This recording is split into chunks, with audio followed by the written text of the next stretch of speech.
कानुनको स्रोत बजेट हो। बजेटको प्रभावकारी कार्यान्वयन भयो भने मात्रै कानुनी राज्य भएको महसुस हुन सक्छ। त्यसकारण संसदले बजेटलाई प्रभावकारी ढंगले कार्यान्वयन गर्ने, बजेटमा सबै विषयहरू समावेश गर्ने सन्दर्भमा महत्त्वपूर्ण भूमिका खेल्नुपर्छ। समस्याहरू धेरै छन्। माननीय अर्थमन्त्रीज्यूले नेपालको अर्थतन्त्रका बारेमा यो यहाँभित्र चित्रण गर्नुभएको छ। धेरै विषयहरू पनि परेको जस्तो देखिन्छ, तर एकदमै पुनर्संरचना गर्ने गरी यो नआएको हो कि अलिअलि नुन नपुगेको हो कि जस्तो पनि देखिएको छ। त्यसकारण म के आग्रह गर्न चाहन्छु भने अब तथ्याङ्कले हाम्रो बजेटमा, हाम्रो अर्थतन्त्रमा समस्या छ भन्ने कुरा यहाँ सबैलाई जानकारी छ। यो संसदको विशेष समयमा केही दिन अगाडि मैले पनि त्यो कुरा राखेको थिएँ। यो समस्या छ भन्ने कुरा हामी सबैलाई थाहा छ। अब समाधान कसरी हुन सक्छ त? त्यसैले म आग्रह गर्न चाहन्छु, विनियोजन विधेयक 2080 का सिद्धान्त र प्राथमिकताका सन्दर्भमा माननीय अर्थमन्त्रीज्यूले प्रस्तुत गर्नुभएका विषय बुदागत रूपमा नै म केही सुझावहरू यहाँ पस्कन चाहन्छु। उच्च आयातले मुलुक थिलो भएको अवस्था छ।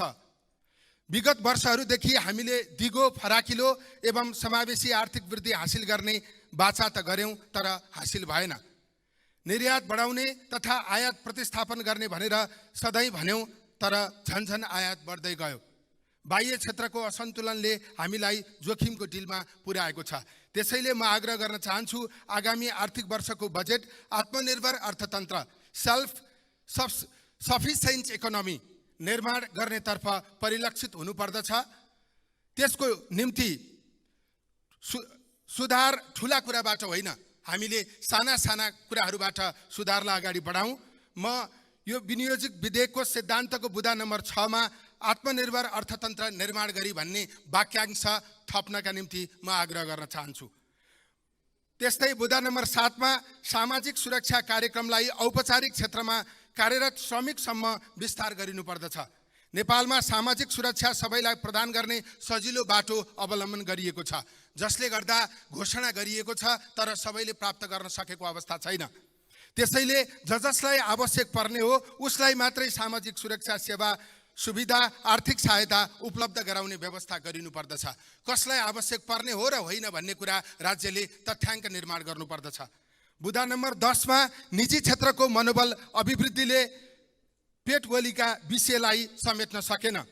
गैर आवश्यक नेपालीलाई लगानी गर्नका लागि अझ सहज वातावरण निर्माण गरिनुपर्दछ।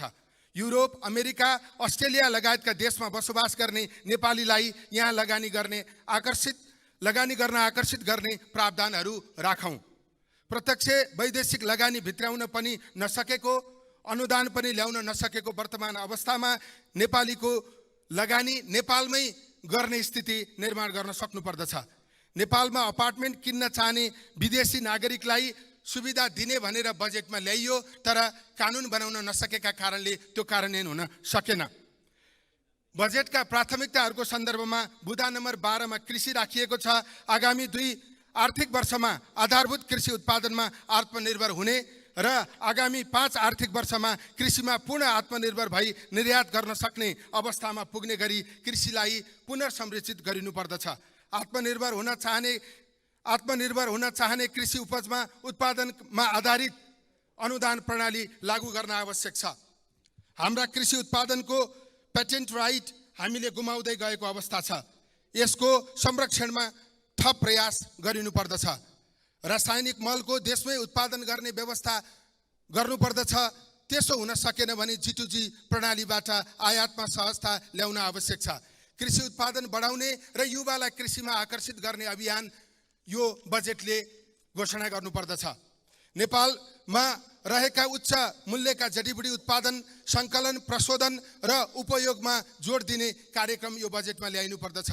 उत्पादनमा आधारित अनुदान दिने व्यवस्था यो बजेटले गर्नुपर्दछ।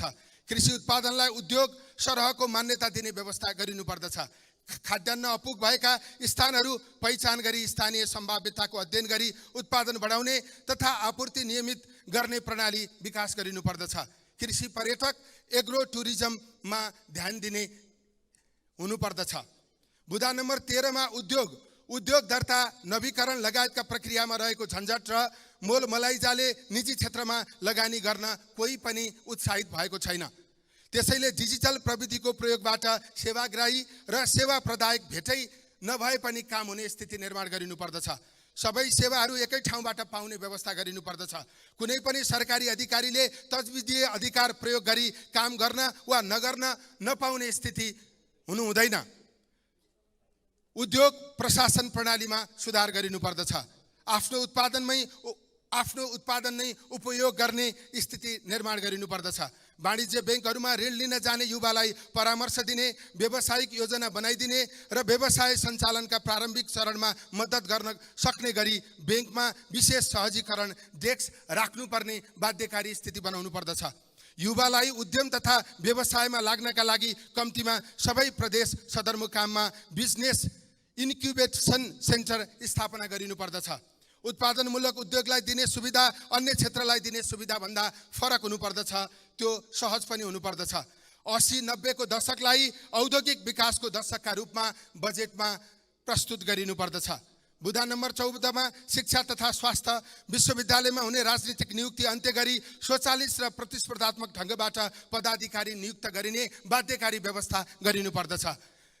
सार्वजनिक विद्यालयहरूलाई सुधार गर्नका निम्ति साविसु सार्वजनिक विद्यालय सुधार अभियान घोषणा गरिनुपर्दछ र दरबन्दी कम भएका विद्यालयहरूमा दरबन्दी थप गर्ने व्यवस्था गरिनुपर्दछ। मध्यम स्तरीय मिड लेभल प्राविधिक उत्पादन गर्ने शैक्षिक संस्थाहरू देशभर स्थापना गरिनुपर्दछ। वैज्ञानिक अनुसन्धान तथा आविष्कार केन्द्रहरूमा लगानी बढाउने व्यवस्था गरिनुपर्दछ। देशमा नै सुविधा सम्पन्न विशिष्टकृत अस्पतालहरू स्थापना गरी विदेश उपचारका लागि जानुपर्ने बाध्यात्मक अवस्थाको अन्त्य गरिनुपर्दछ। सबै प्रदेशमा शिक्षण अस्पताल स्थापना गरिनुपर्दछ। भइरहेका अस्पतालमा उपकरण नभएमा त्यसलाई पहिलो प्राथमिकता दिएर उपकरण जडान गर्ने व्यवस्था गरिनुपर्दछ। सबैलाई स्वास्थ्य बिमामा आबद्ध गर्ने, विपन्नलाई निःशुल्क स्वास्थ्य बिमा गर्ने व्यवस्था गरिनुपर्दछ। बुँदा नम्बर 15 मा पूर्वाधार विकास काठमाडौँ पोखरा मार्ग स्तर उन्नति तीव्र ढङ्गले अगाडि बढाइनु पर्दछ। भारत र चीनसँग व्यापार प्रवर्धनमा मद्दत गर्ने सडक पूर्वाधार विकास गरिनुपर्दछ। युटिलिटी करिडोर निर्माण गर्ने कानुन बनाउनु पर्दछ। काठमाडौँ उपत्यकालाई एक प्रशासनिक इकाइ बनाई सम्पूर्ण विकास निर्माणका काम एकीकृत रूपमा सञ्चालन गर्ने गरी पद्धति बसाल्नु पर्दछ। हाइब्रिड एनयुटी एचएएम उपयोगमा ल्याई ठुला पूर्वाधारमा निजी क्षेत्रको संलग्नतालाई वृद्धि गरिनुपर्दछ। बुँदा नम्बर 16 मा ऊर्जा उत्तर गङ्गा जलाशययुक्त जलविद्युत आयोजना जस्ता कम लागतमा सम्पन्न हुने जलाशय आयोजनाहरू अगाडि बढाइनु पर्दछ। जलविद्युत आयोजना निर्माणमा निजी क्षेत्रको लगानी आकर्षित गर्ने नीति लिनुका साथै स्थानीय समुदायले निश्चित प्रतिशत सेयर खरिद गर्न पाउने व्यवस्था गरिनु पर्दछ।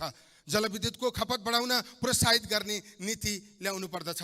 बुँदा नम्बर 18 पर्यटक 5 वर्षमा नेपाल आउने बाह्य पर्यटकको संख्या दोब्बर हुने गरी पूर्वाधारहरूको विकास गरिनु पर्दछ।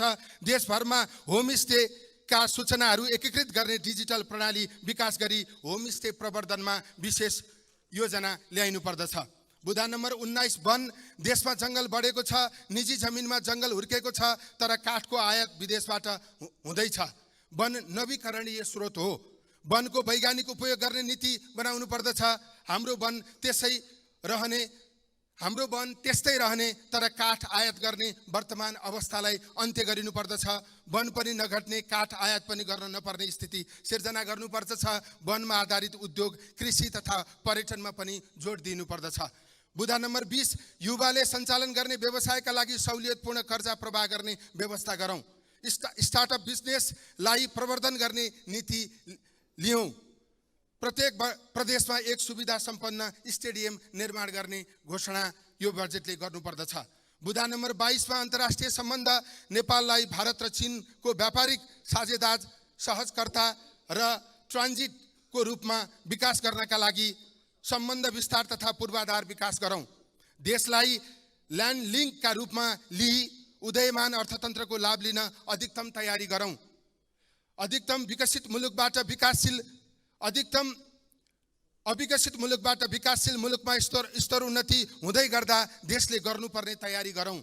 नेपाल भारत बीचको सीमा व्यवस्थित नगर्दासम्म हाम्रो अर्थतन्त्र तथा शान्ति सुरक्षा र सुशासन कायम गर्न कठिन भइरहेको छ।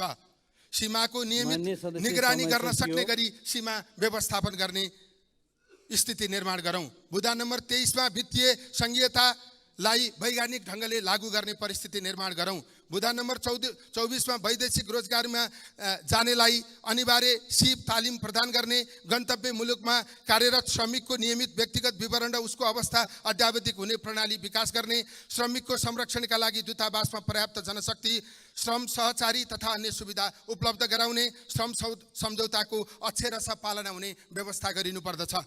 बुदा नम्बर 25 मा लघुवित्तमा लाग्ने गरेको अस्वाभाविक उच्च ब्याज दर घटाएर वाणिज्य बैंक सरह बनाउन नीतिगत व्यवस्था गरिनुपर्दछ। सहकारी संस्थाहरूको लगानी उत्पादनमूलक क्षेत्रमा लगाइने व्यवस्था गर्नुपर्दछ। राष्ट्र बैंकका प्रादेशिक कार्यालयले काम गर्दा प्रदेश सरकारसँग पनि समन्वय हुने व्यवस्था गरिनुपर्दछ। सुशासनको सन्दर्भमा सङ्घ सरकारका केन्द्रीय निकायहरू कतिपय धेरै जसो अनावश्यक छन्, सो खारिज गरी प्रदेश र स्थानीय तहलाई जिम्मेवारी दिनुपर्दछ। विशेष यो सार्वजनिक यातायातको सन्दर्भमा विशेष कानुनी व्यवस्था गर्नका निम्ति पनि म आग्रह गर्न चाहन्छु। खर्च पुनरावलोकन आयोगले दिएको प्रतिवेदनलाई कार्यान्वयन गर्न यो बजेटले प्रतिबद्धता व्यक्त गर्न आवश्यक छ। पुँजीगत खर्च बढाएर 100% खर्च हुने स्थिति कसरी निर्माण गर्न सकिन्छ त्यसका निम्ति कानुन निर्माण गर्नका निम्ति म आग्रह गर्न चाहन्छु। सरकारी र निजी संस्था सबैले डिजिटल आर्थिक प्रणाली विकास गरेको हुनुपर्छ।